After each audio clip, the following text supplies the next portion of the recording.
In this video, we'll demonstrate example service and repair procedures on the Juvo C7 with rear-wheel drive. The Juvo C7 features a dual-servo steering system.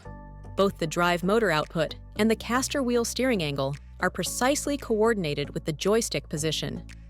As a result, the C7 maintains excellent directional stability even on uneven outdoor terrain, while offering maximum maneuverability indoors.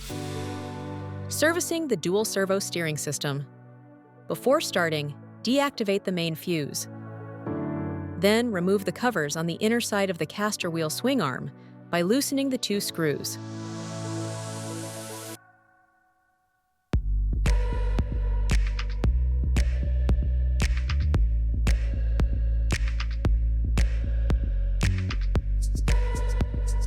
Next, disconnect the two plugs inside the swing arm.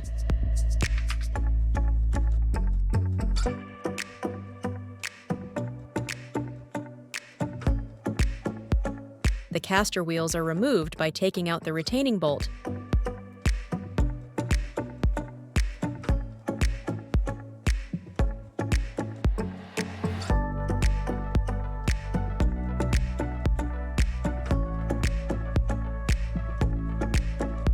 After loosening the bolts on the axle and the spring element, remove the swing arm.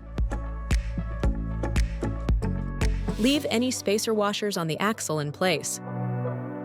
The steering servo motor can be completely removed from the caster wheel swing arm after unscrewing the three retaining bolts.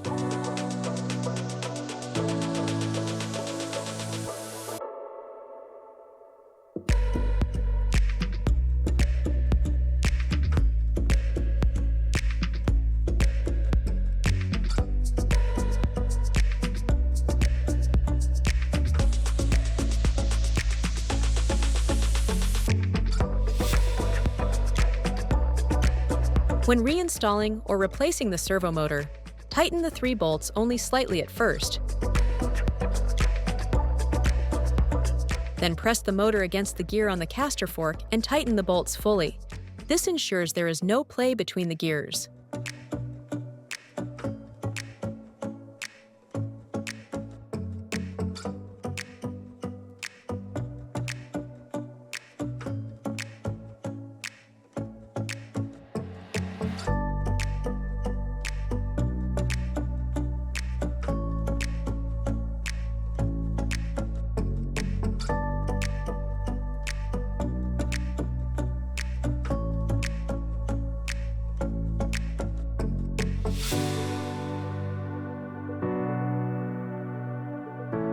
Reassemble in reverse order.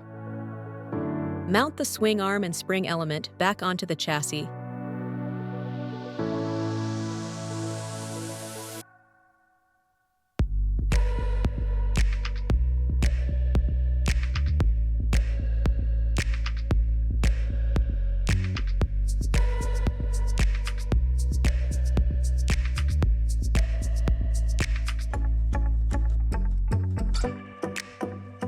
Attach the caster wheel to the fork and reinstall the cover.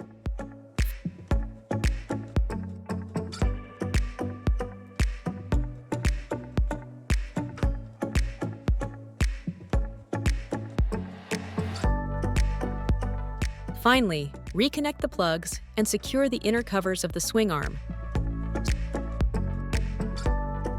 Servicing the controller and servo module. For service and maintenance work on the controller and servo module, remove the rear cover by loosening the lower screws.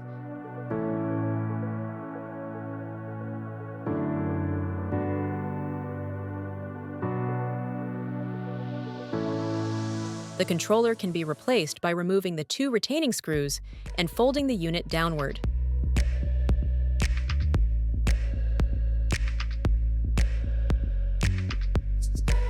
This provides access to the connectors for the bus, motors, and batteries. Behind the controller are also the connectors for lighting and the servo module, including the corresponding connections for the servo motors.